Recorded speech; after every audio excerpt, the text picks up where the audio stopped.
Hello दोस्तों। आज हम साइमन कमीशन या साइमन आयोग के बारे में देखेंगे कि ये क्या था।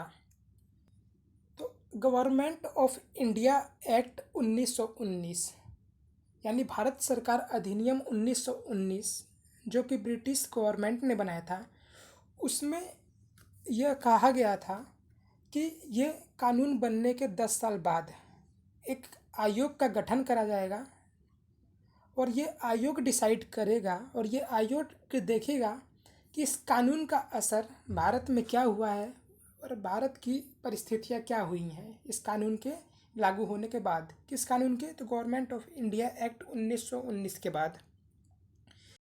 तो 1919 से 10 साल बाद 1929, लेकिन यह आयोग जो था वो ब्रिटिश गवर्नमेंट द्वारा 2 साल पहले बना दिया गया, जो नवंबर 1927 में बनाया गया।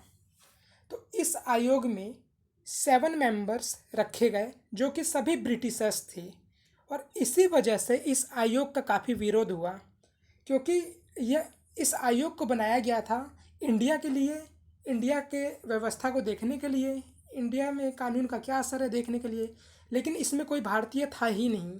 तो इसीलिए हर एक पार्टी जो उस टाइम पे थी उसने इस आयोग का विरोध किया था।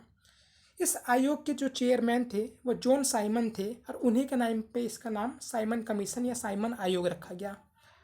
यह आयोग अपनी रिपोर्ट जो है वो 3 साल बाद देती है 1930 में।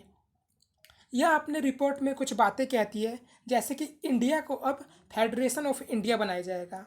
इसका मतलब यह हुआ कि प्रिंसली स्टेट और ब्रिटिश प्रोविंस दोनों को जोड़ दिया जाएगा और इसे इंडिया को फेडरेशन ऑफ इंडिया बनाया जाएगा। इसमें यह भी कहा गया कि जो स्टेट है यानी उस टाइम पे जो प्रोविंस कहते थे जिन्हें, उन्हें और आज़ादी दी जाएगी और ऑटोनॉमी दी जाएगी। इसमें सेपरेट इलेक्ट्रेट का जो कंसेप्ट था, यानी जो कम्युनल रिप्रेजेंटेशन था, उसे और बढ़ा दिया गया। जैसे आपको पता है कि जो ब्रिटिश गवर्नमेंट थी वो डिवाइड एंड रूल पॉलिसी पे काम करती थी, तो इसमें कहा गया कि हम अब दलितों को, इन सब को भी अलग से सेपरेट इलेक्ट्रेट दिया जाएगा।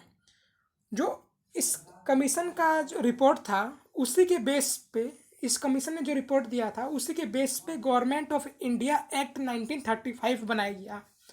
तो यह था साइमन कमीशन के बारे में। Thank you.